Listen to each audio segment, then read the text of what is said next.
Along with the Gram Panchayat, the police as well as other officers appointed by the government play an important role in maintaining law and order and looking after the administration in the rural areas. Let us learn more about the features of rural administration in our country. The police. The police is responsible for maintaining law and order. In each district, there is one superintendent of police, SP, heading the police administration. He belongs to the Indian Police Service, IPS. Each district is divided into 5 to 6 subdivisions, each headed by a Deputy Superintendent of Police, DSP. Subdivisions are further divided into police circles. An inspector is in charge of each circle. Each circle has about 10 police stations called Thana. A Thana is under the charge of a station house officer, SHO. Sub-inspectors, assistant sub-inspectors, constables and head constables work in a police station. For each village, the police also appoints chowkidars to look after law and order. Each police station is responsible for maintaining law and order in a particular village or 2 to 3 villages. Unlawful acts such as theft, robbery, and violent conflicts have to be reported to the police station. There is a jail in each district. A jailer and a deputy jailer are in charge of the jail. There are separate jails for male and female criminals. In the jails, the convicts are allowed to take lessons in skills such as sewing, carpentry, etc., so that they can earn their living in a respectful manner once they come out of the jail. The village patwari. In most of the villages, agriculture is the main occupation of the people, so land is a very important property. The patwari maintains land records in a village. Each patwari maintains records for a group of villages. The patwari has different names. He is also known as Lekpal, Kanungo, or Karmachari. The main duties of a patwari are summed up below: measuring the land and maintaining records of the size of the land, maintaining records of the crops grown at every harvest season, maintaining records of ownership and inheritance of land, providing information to the government about the crops grown based on harvest inspection, reporting all serious calamities affecting the land or the crops, and outbreak of diseases among people as well as animals to the authorities. Organizing the collection of land revenue from the village. The patwari maintains a detailed report of each plot of land in a village, its area, owners, details of crops grown, etc. After the harvest seasons in April, October and February, he conducts inspections to find out the yield of crops from each plot. All his records are written down in a report called the khasra. A farmer has the right to ask for the khasra of his land if there is any dispute. In recent years, in many villages, patwaris have been using computers to maintain records. It is important that the khasra contains updated information about each plot of land. If a farmer digs a new well or increases the area of cultivable land, it should be reported to the patwari immediately so that his records can be referred to in case of a dispute.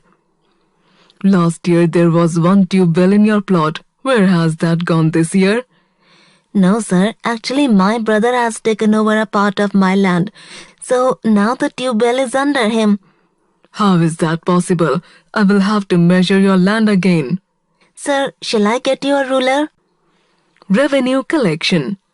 A district collector, also known as the deputy commissioner, is in charge of administration in a district. Each district is divided into subdivisions called tehsils or talukas. Talukas are again divided into parganas. Each pargana consists of a group of villages. The land revenue is collected by the tehsildar, who works under the district collector.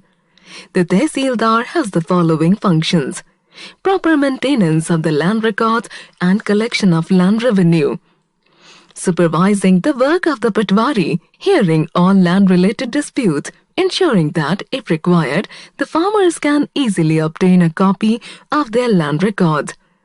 The subdivisional officer is in charge of revenue collection at the subdivisional level. He acts as a link between the tehsildar and the district collector. Civic amenities. The district administration provides basic amenities such as water, sanitation, and healthcare to the people living in the district. There are different officers in charge of different departments.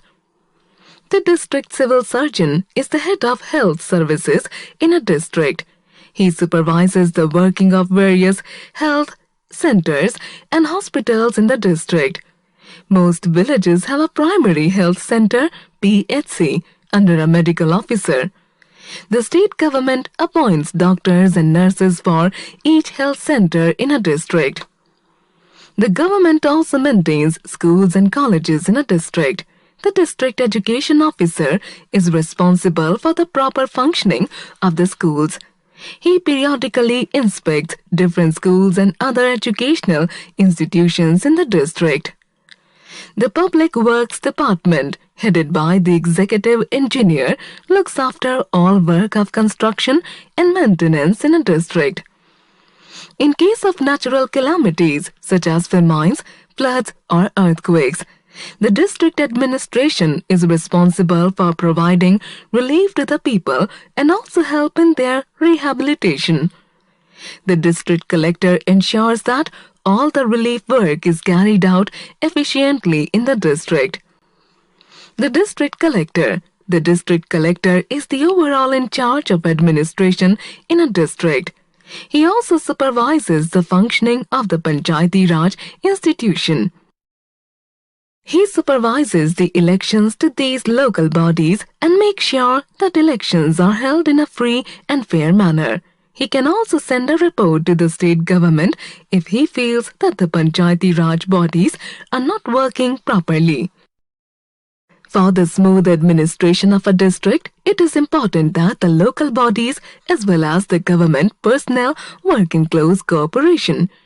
Only then proper developmental activities can take place in a district. Judicial administration. There is a framework for providing judicial administration in a district. In each district, there are civil courts and criminal courts. The district judge is in charge of the civil courts, while the court of the sessions judge is the highest court for criminal cases. Assistant Sessions Judge, Chief Judicial Magistrate and Metropolitan Magistrate are the other important judicial officers in a district. The new Inheritance Law, an important milestone. In 2005, the Hindu Succession Amendment Act was passed. This law gives sons, mother and daughters equal share in landed property. In the past, a woman did not have any rights over her parents' property. In the field of agriculture, even though a woman worked in the fields after the death of her father, the land would be divided only among her brothers, sons of the deceased person. The Act also gives married as well as unmarried women the right to reside in their parents' house. The law passed in 2005 entitles women to equal rights over ancestral property. This law is historic in some respect. To start with, it aims to ensure that women will no longer be forced to live as dependents on the male members of their family. Instead, they will have some share in their paternal property as their male siblings. This is so unlike the traditional practice of women's subordination in their families. It is a significant step towards ensuring equality in the society.